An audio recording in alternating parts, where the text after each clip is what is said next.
एक unexpected loss कह सकते हैं इसको कि हमें पता था कि टीम हमारी खराब है, हमारी टीम में इश्यूज हैं, बहुत सारे हैं, लेकिन ये जीत जाएगी। ये न्यूजीलैंड के खिलाफ हमें हमेशा से एक साइकोलॉजिकल बढ़तरी हमें हमेशा हासिल रही है आईसीसी इवेंट्स में खास तौर पे। तो टफ गेम था, ये पता था, नेल बाइटर होगा ये पता था, लेकिन हार जाएंगे ये एक्सपेक्ट नहीं किया था किसी ने।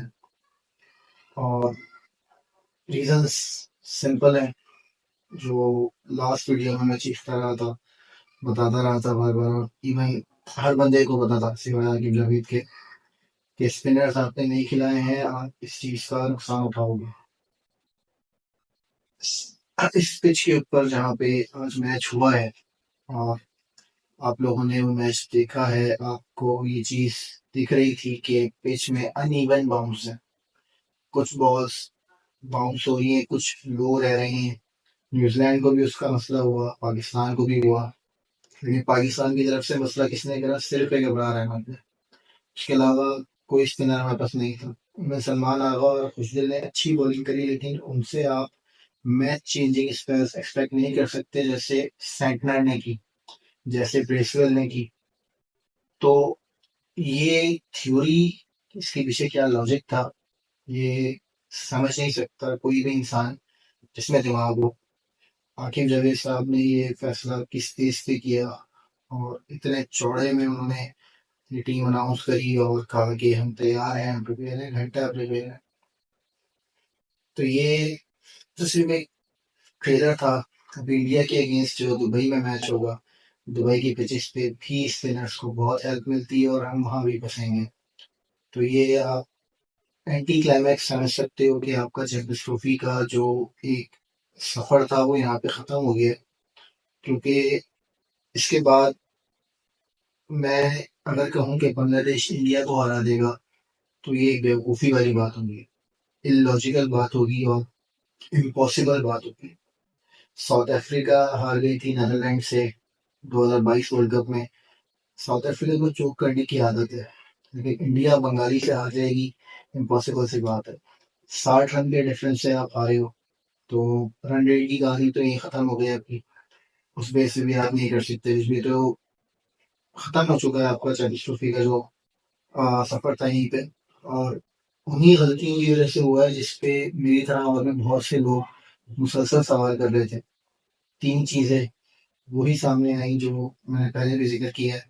आप विदाउट ओपनर खेल रहे हो, विदाउट प्रॉपर ओपनर आपने 15 स्क्वाड अनाउंस किया है, जबकि ऑप्शन था इमाम उलग का।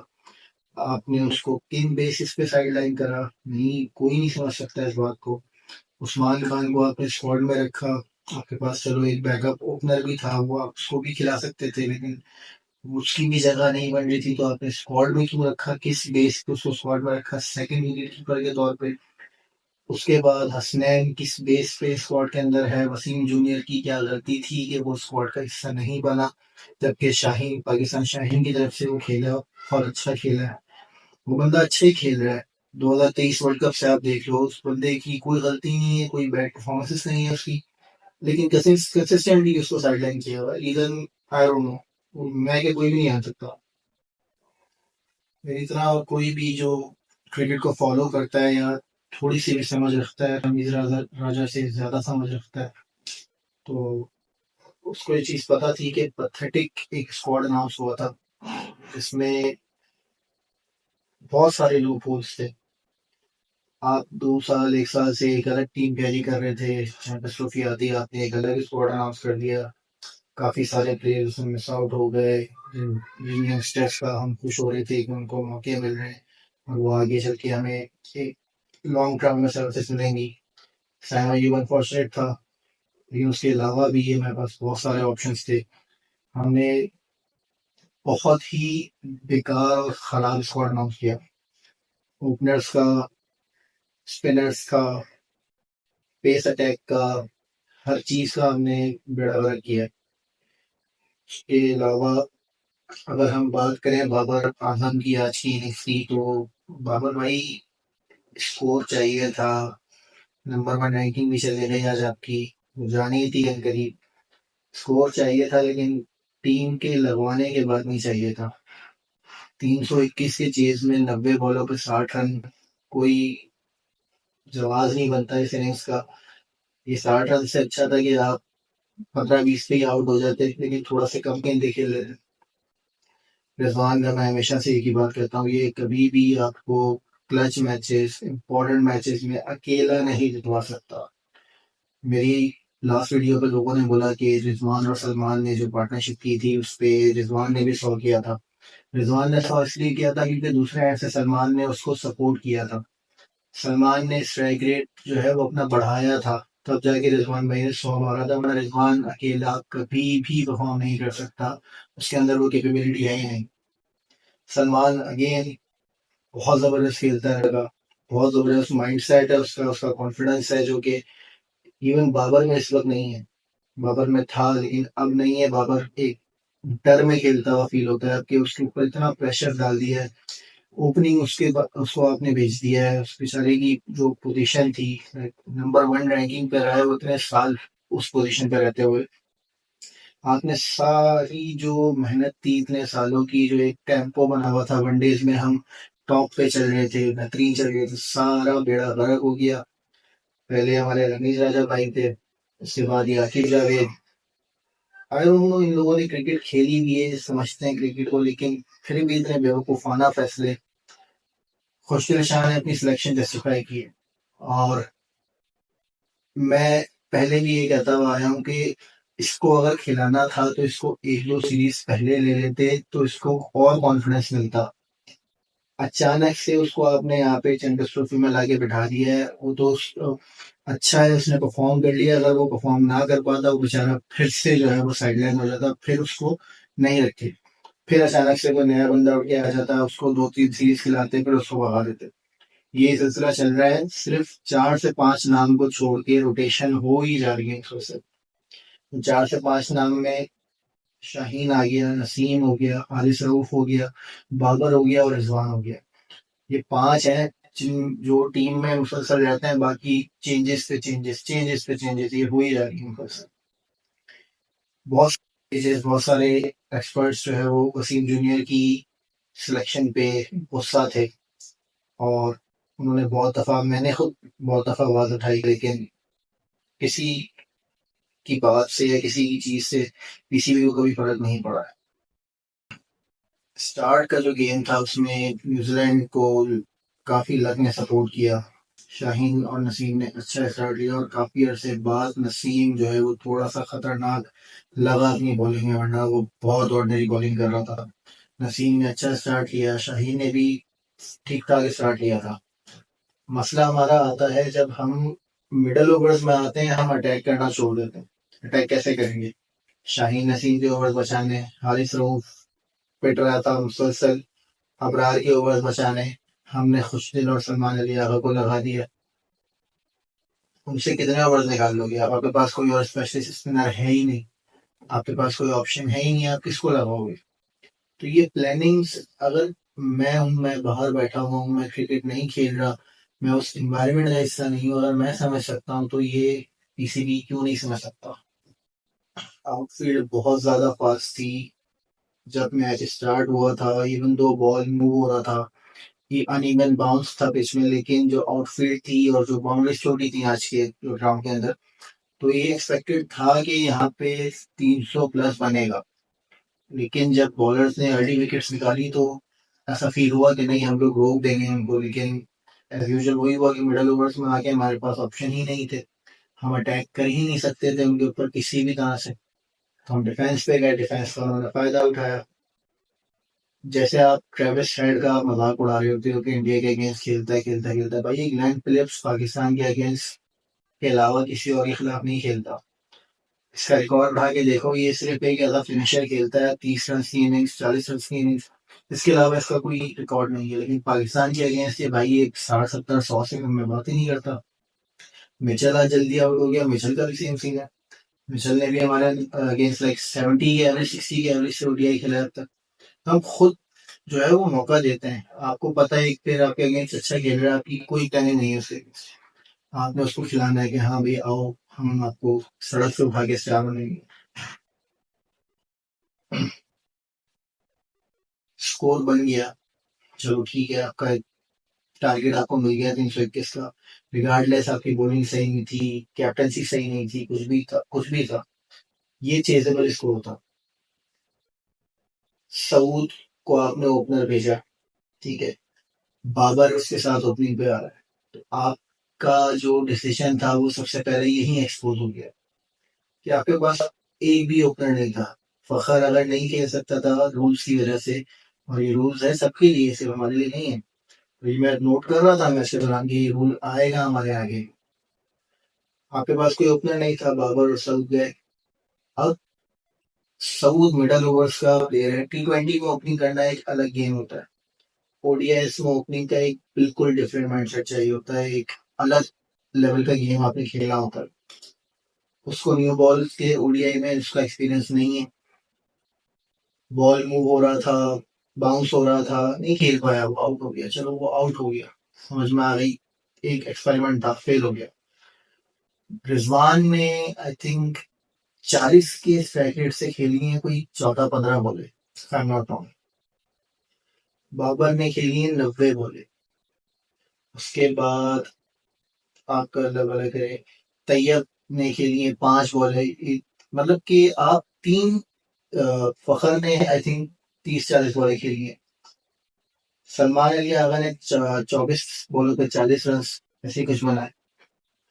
तो आपने एक अपना माइंडसेट बना लिया कि हम डिफेंस पे जाएंगे, बनता था डिफेंस वहां पे, लाइक मैं नहीं कहता कि उस सिचुएशन में आपने छक्के मारने थे या बाउंड्री के लिए जाना था, लेकिन एटलीस्ट स्ट्राइक रोटेट होती है। रिजवान तो खैर इसी सूरत से एक चेस करने वाला है, अंडर प्रेशर खेलने वाला प्लेयर है, लेकिन बाबर ने आज जो है वो एक अपना डर दिखाया कि मैं डरा हुआ हूँ, मैं नहीं खेल सकता, मैं ओवर में 6 रन भी नहीं निकाल सकता, 5 रन भी नहीं निकाल सकता।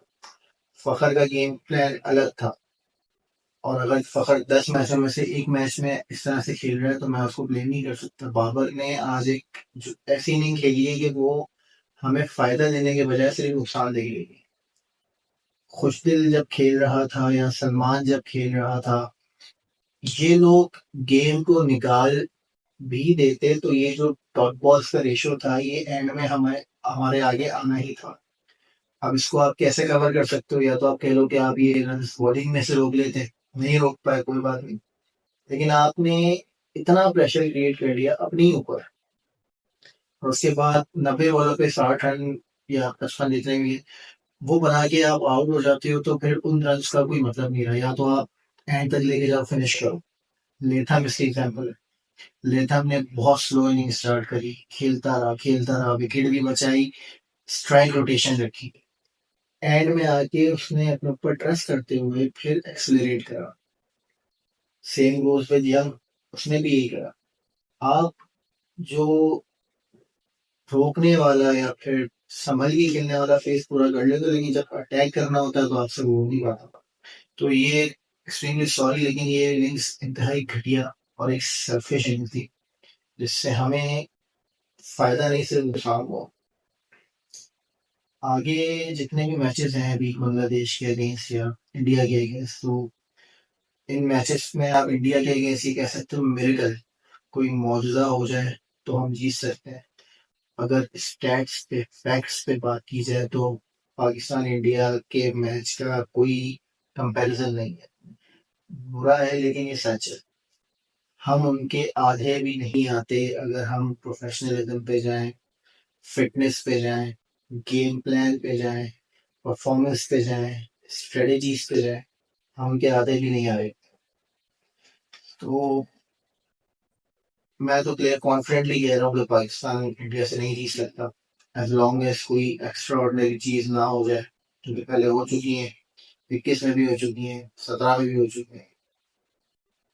होपफुल, बट बहुत मुश्किल। चैंपियंस ट्रॉफी का जो जुनून था वो अब खत्म हो गया है ऑलमोस्ट, लेकिन इससे आपको बहुत सारी चीजें समझनी होंगी कि आपको चेंजेस की नीड है। चेंजेस की कहाँ नीड है आपको, आपको पूरी टीम में चेंजेस की नीड है। आपने ये जो 5 नाम मैंने गिनवाए, नसीम, हारिस, शाहीन, रिजवान, बाबर, इन पांचों को टीम से कुछ वक्त के लिए दूर करना होगा।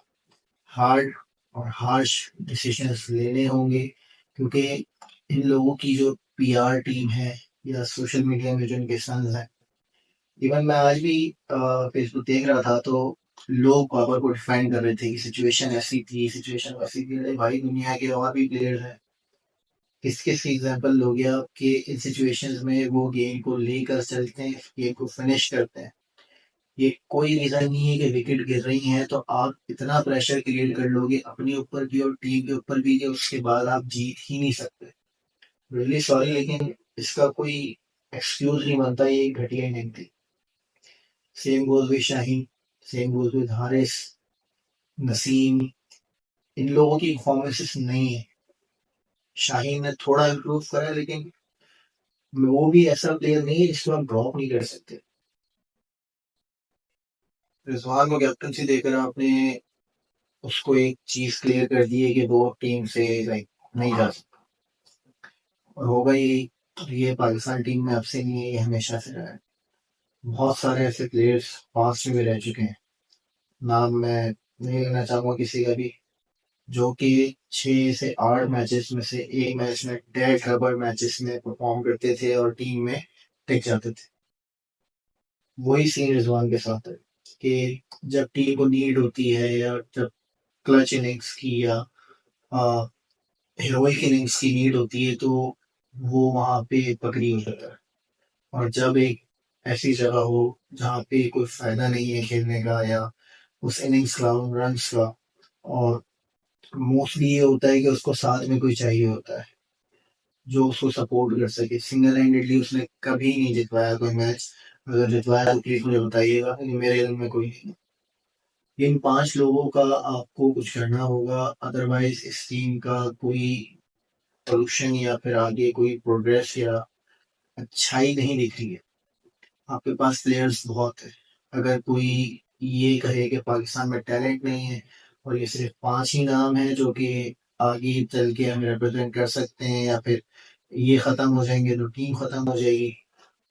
फास्ट बॉलिंग में भी आपके पास बहुत टैलेंट है, बैटिंग में भी आपके पास बहुत टैलेंट है।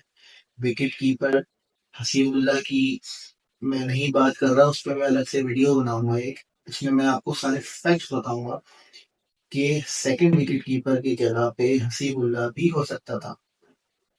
लेकिन हम इन 5 पे स्टक हो गए और ये सिर्फ नुकसान दे रहा है और कुछ नहीं कर रहा। टेस्ट मैचेस में हम जीते हैं, किस बेस पे जीते हैं? इम्प्रोवाइज किया, चीजें चेंज करी, नए लोग आए, उनको सपोर्ट किया, पैक किया। वनडेज के अंदर भी यही सीन है। आपने जो मैचेस पिछले सीरीज जीती भी है उनमें मैं नहीं समझता कि आपके बॉलर्स ने कोई इतना खास काम किया है। आपके बैट्समैन थे, फखर था, साइम था, अब्दुल्ला शफीक ने भी ऑस्ट्रेलिया में एक दो अच्छी इनिंग्स खेली। बॉलिंग से मैं नहीं समझता कि आपने पिछले काफी टाइम से कोई मैच जीता है। हम बॉलिंग पे बात ही नहीं करते। हम कहते हैं हमारे मिडल ऑर्डर खराब है, ओपनर सही नहीं है, फील्डिंग सही नहीं है। आप पिछले 2 साल का अपना बॉलिंग एवरेज, स्ट्राइक रेट निकाल के एक दफा देख ले। वर्स्ट ओडीआई में 2 साल में हमारा वर्स्ट ओडीआई बॉलिंग एवरेज है, यहाँ भी और बाहर भी। तो इस चीज को देखना होगा। आगे की टीम्स भी जो मैचेस होंगे दोनों, उसके बाद तो खत्म ही हो जाएगा। Semifinal is almost over. Semifinal में नहीं जाती है टीम। 2 मैचेस होंगे, उसमें क्या चेंजेस करेंगे आप? क्या है आपके पास पिछले? क्या हसनैन को ले आएंगे रऊफ की जगह? मुफ्ती क्या होगा? उस्मान को ले आएंगे तैयब ताहिर की जगह, उससे भी कोई डिफरेंस क्रिएट नहीं होगा, क्योंकि उस्मान को आप एज ओपनर नहीं खिलाओगे, आप फखर और बाबर से ही स्टार्ट करोगे। तो कोई सोल्यूशन नहीं है इन इस टीम में जो सिलेक्ट हुई है।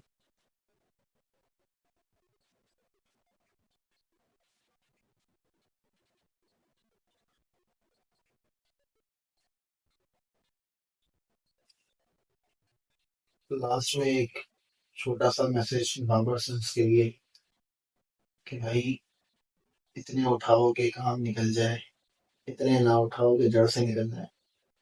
थोड़ा कंट्रोल करो, इस इनिंग्स को एटलीस्ट ना डिफाइन करो। एक बहुत ही घटिया इनिंग्स थी और इस पर कुछ नहीं कह सकते आप, क्योंकि प्लेयर है हमारा, हमारे मुल्क का प्लेयर है। उस लेवल पे मैं जाके नहीं बोल सकता उसके बारे में कुछ भी जो मैं बोलना चाहता हूँ। लेकिन इस तरह से अगर खेलना है तो फिर और भी बहुत प्लेयर्स हैं। आप अकेले प्लेयर नहीं हो, और भी बहुत प्लेयर्स हैं, डिजर्विंग प्लेयर्स हैं, अच्छे प्लेयर्स हैं। एक सिंपल सी रोटेशन होती है, एक सिंपल सी लॉजिक होती है, लिखा होता है रिक्वायर्ड रन रेट, हमें उसको देखते हुए खेलना होता है। न्यूजीलैंड की 3 विकेट गिरने के बाद भी उनका रन रेट 4.5 और 5 के पास रहा, और जैसे ही यंग की सेंचुरी हुई वो रन रेट 5.5 और 6 को टच कर गया। विकेट उनकी भी गिरी थी, प्रेशर में वो भी थे, उन्होंने गेम को खत्म नहीं करा। लेकिन आपकी इनिंग्स ने ये बताया कि गेम खत्म हो गया है, हम हार गए हैं, अब कुछ भी नहीं हो सकता, अब मैं सिर्फ जो है विकेट सेव करूंगा, मैं विन के लिए जाऊंगा। और गलती से सलमान अली आगा जा रहा था, तो वो वहां से प्रेशर खत्म कर रहा था और दूसरे एंड से प्रेशर क्रिएट कर रहा था। ये 90 बॉलों पे अगर 90 रन भी हो जाते ना, 80 भी हो जाते, 86 भी हो जाते, ये 15-20 बॉलों का बहुत डिफरेंस था। लास्ट में हमें कितना चाहिए था? 40 पे 90। अब सोचें अगर 60-70 पे 90 चाहिए होता तो कितना डिफरेंस क्रिएट हो जाता। तो बहुत ही फजूल दोनों प्लेयर्स की इनिंग रही है। कप्तानी भी रिजवान की बहुत बेकार थी। उसने क्या सोच के ये टीम सेलेक्ट होनी थी? पहली चीज, ये कप्तान के राइट्स होते हैं, वो चाहे तो ऑब्जेक्ट कर सकता है इस पे। बैटिंग रिजवान की हमेशा से नहीं है। बाबर ने जो इनिंग खेली वो भी बेकार। बॉलिंग आपकी टोटली फ्लॉप हो चुकी है। फील्डिंग में आप हमेशा से बहुत अच्छे हैं। टोटल टीम का जो है वो चेंजेस की नीड है। ये टीम अगले 10 साल आप कंसिस्टेंटली खिला लो, आपको कुछ भी नहीं देने वाली। अब जो सेमीफाइनलिस्ट में देख रहा हूँ उसमें 4 हैं। पाकिस्तान था पहले, लेकिन अब अनफॉर्चुनेटली पाकिस्तान नहीं है। न्यूजीलैंड और इंडिया ग्रुप 1 से, और साउथ अफ्रीका और ऑस्ट्रेलिया ग्रुप 2 से। ये 4 टीमें सेमीफाइनल में जाती हुई दिख रही हैं, और एक ही मैच के बाद मेरी टीम चेंज हो गई है, क्योंकि पहला मैच ही हमारा जो है वो आखिरी मैच हुआ है। इसके बाद जो है वो एक मेरेकल या कोई मुआवजा आपको आगे पहुंचा सकता है, वरना नहीं। Thank you so much.